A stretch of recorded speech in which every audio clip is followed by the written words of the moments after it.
जय हिंद, वंदे मातरम। स्वागत है आप सभी का गुरुजी वर्ल्ड एग्जाम स्टडी प्लेटफॉर्म में। दोस्तों, एग्जाम में सर्वाधिक पूछा जाने वाला चैप्टर यानी अलंकार। आज अलंकार पर वार होगा और एग्जाम हॉल में आप देखते ही कन यानी एक नैनो सेकेंड में आंसर को पहचान जाएंगे। ऐसी जबरदस्त ट्रिक लेकर आया हूं।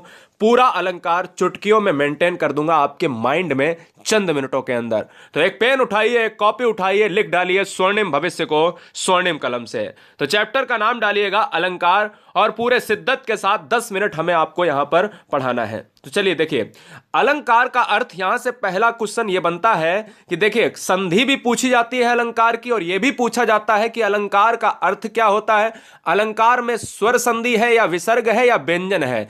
तो समझिएगा, अलंकार का जो अर्थ होता है वो अलम धनकार होता है। इस अलम का मतलब होता है आभूषण या गहना। मतलब जिस तरह स्त्री एक आभूषण पहनती है, कोई स्त्री आभूषण से बेहतरीन शोभा पाती है, उसी तरीके से काव्य को शोभा बढ़ाने के लिए अलंकार कहा जाता है। यानी काव्य में अगर शोभा है तो वो अलंकार ही शोभा बढ़ाएगा। यही बताना चाहता हूं। अगर क्वेश्चन में संधि पूछे तो अलम धनकार, और अगर ये पूछे दोस्तों कि कौन सी संधि है तो व्यंजन संधि है। क्यों है? क्योंकि हलंत लगा हुआ है। सिंपल सा कॉन्सेप्ट समझिएगा, ठीक है। तो काव्य की शोभा बढ़ाने वाले तत्वों को क्या कहा जाता है? यह भी क्वेश्चन एग्जाम में आया है। काव्य की शोभा बढ़ाने वाले तत्वों को अलंकार कहा जाता है। यह बात दिमाग में रख लीजिएगा। और अलम का अर्थ होता है आभूषण या गहना। तो चलिए, हम आज इस वीडियो में अलंकार में कुछ यहां पर जो स्क्रीन पर दिख रहे हैं वो मेन अलंकार जो एग्जाम में सर्वाधिक पूछे जाते हैं, यानी लगभग सब कुछ कंप्लीट करेंगे 10 मिनट में। तो देखिए, अलंकार के भेद डाल लीजिएगा पहले।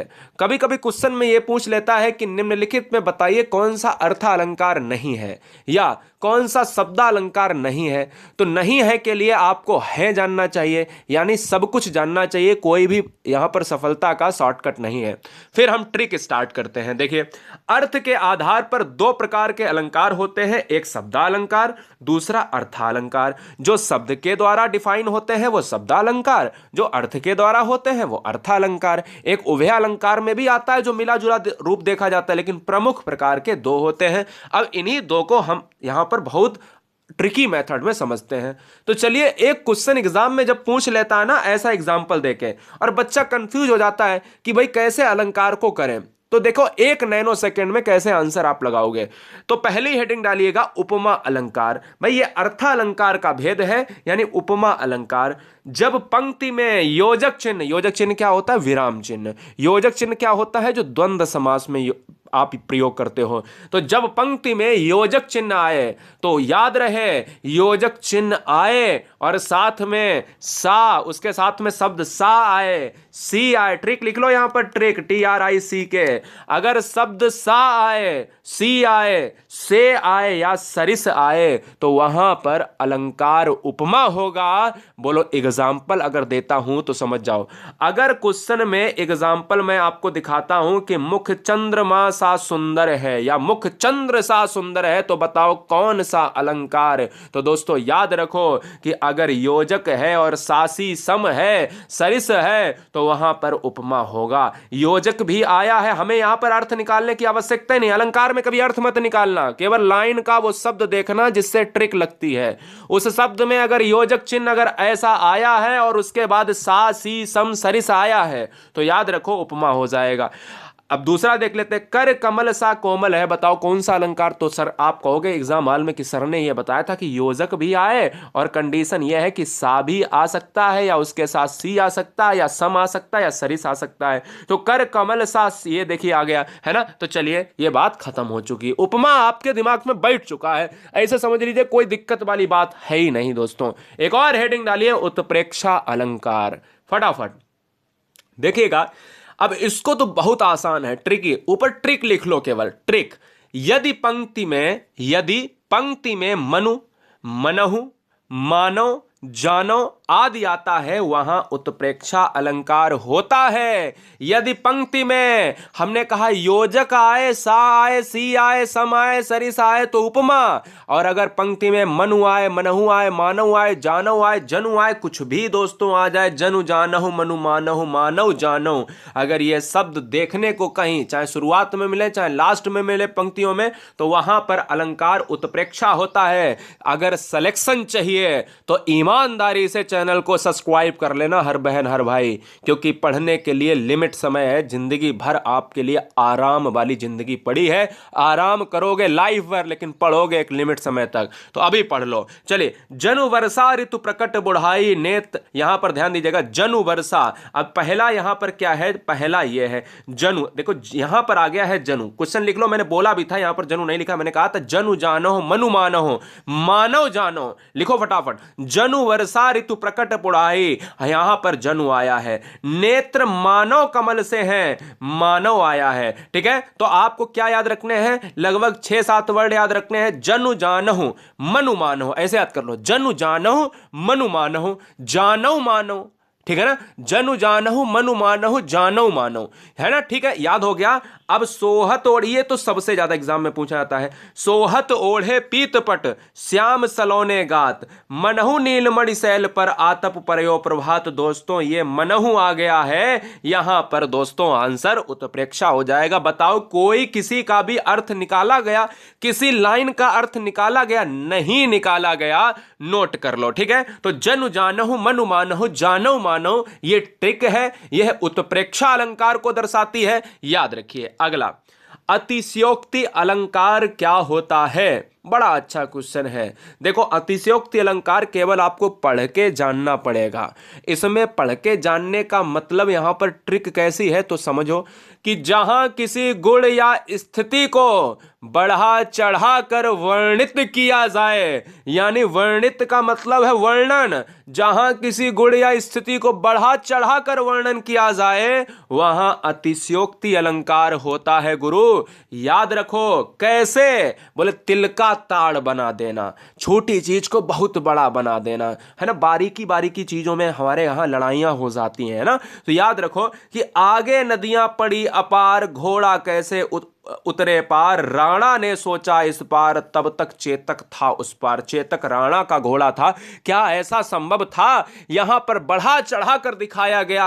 दोस्तों अतिशयोक्ति अलंकार हो जाएगा। क्यों, क्योंकि भाई इतनी भयंकर नदियां हैं, सोचने में ही, राणा के सोचने से ही क्या चेतक पार हो जाएगा, ऐसा नहीं है दोस्तों। बढ़ा चढ़ा कर अतिशयोक्ति कहा जाता है, एग्जैगरेट किया जाता है। अगला, मानवीय करण अलंकार, बहुत आसान सी ट्रिक है, एग्जाम में सर्वाधिक पूछा जाने वाला चैप्टर में से एक मानवीय करण अलंकार है। समझो मानवीय करण अलंकार क्या है भाई। अनुप्रास यमक तो सभी जानते हैं, लेकिन ये सारे अलंकार आपको जानने चाहिए। मैं अनुप्रास और यमक की भी बात करूंगा अभी। देखिए मानवीय करण अलंकार क्या होता है, आप इससे अंदाजा लगाओ। मानवीय का मतलब मनुष्य, और मनुष्य की भांति जब प्राकृतिक वस्तुओं में, पेड़ पौधे बादल आदि में मानवीय भावनाओं के होने का वर्णन होता है, तब वहां मानवीय करण अलंकार आता है। जब प्राकृतिक वस्तुओं में, पेड़ पौधे बादल आदि में मानवीय भावना, यानी अगर कोई भी निर्जीव वस्तु है या कोई भी ऐसी वस्तु है जो प्राकृतिक है, पर्वत है, बोले उसको मनुष्य की भांति अगर पर्वत कार्य कर रहा है तो वो कहेगा मानवीकरण अलंकार। पेड़ है ना, तो यहां पर वो कहा कि भाई पेड़ अगर मनुष्य की तरह कार्य कर रहा है तो वो मानवीकरण है। जैसे एग्जांपल लेता हूं, फूलें हंसे कलियां मुस्काएं, फूल हंसे कलियां मुस्काएं, तो हम कहेंगे भैया क्या फूल हंस सकते हैं, नहीं दोस्तों। इसलिए अगर जब मनुष्य की तरह कोई कार्य करे, कोई नेचुरल वस्तु, प्राकृतिक वस्तु जो है कार्य करे, तो वहां मानवीकरण होगा। सागर के उर पर नाच नाच करती हैं लहरें मधुर गान, क्या लहरें कभी नाच सकती हैं, नहीं बेटा। याद रखो जब मनुष्य की तरह कोई प्राकृतिक वस्तु का वर्णन मनुष्य की भांति किया जाए, वहां पर मानवीकरण अलंकार हो जाता है। तो ट्रिक आपने लिख लिया होगा, मुझे उम्मीद है। अब आते हैं जो मेन अलंकार हैं, शब्दा अलंकार के भेद। शब्दा अलंकार में 3 अलंकार जो बहुत ज्यादा एग्जाम में पूछे जाते हैं, यह समझने की कोशिश करिएगा।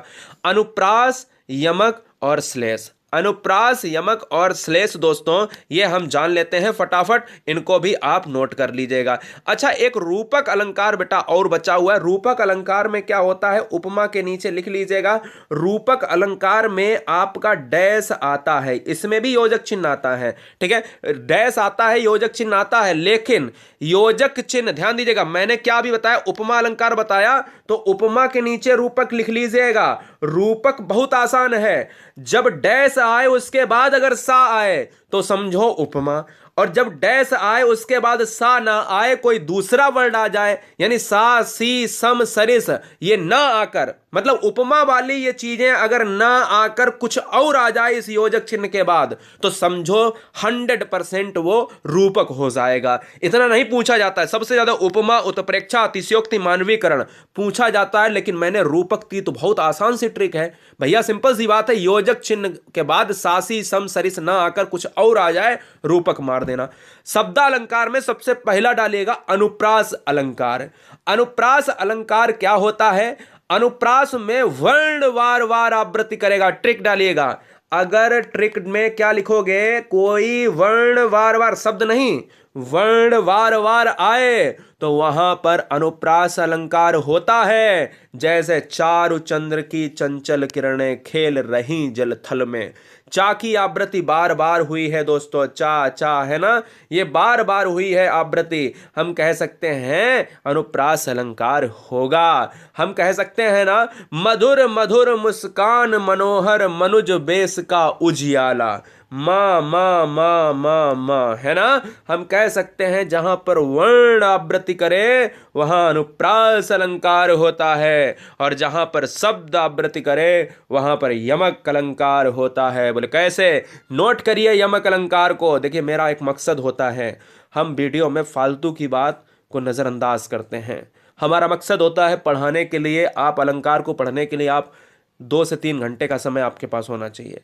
आप समझ रहे हो ना, हम अलंकार में खत्म होने वाले हैं बिल्कुल तरीके से, 11 मिनट हो चुके हैं, हमने कहा था 10 से 11 मिनट के अंदर हम वीडियो खत्म कर देंगे, और पूरी तरीके से वीडियो समाप्ति भी हो गया। मुद्दे की बात होती है, सिलेक्शन चाहिए तो मुद्दे की बात करनी पड़ेगी और पढ़ाई अच्छी तरीके से करनी पड़ेगी, ठीक है। तो चलिए अगर हम बात करते हैं दोस्तों यहां पर क्या, देखिए, एक ही शब्द से अधिक बार, यानी कोई शब्द जो है बार बार आता है तो यमक होगा, और वर्ण बार बार आता है तो क्या होगा, वर्ण बार बार आता है तो आपका अनुप्रास होगा।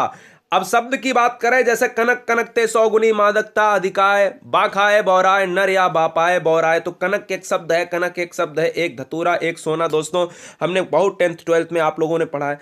काली घटा का घमंड घटा, ये शब्द ही तो आवृत्ति हो रहा है, जब एक सेम शब्द जो है बार बार रिपीट करे और उसका अर्थ अलग अलग हो तो वो यमक अलंकार कहलाता है, नोट कीजिएगा। श्लेष अलंकार बच्चा क्या होता है, नोट कीजिएगा।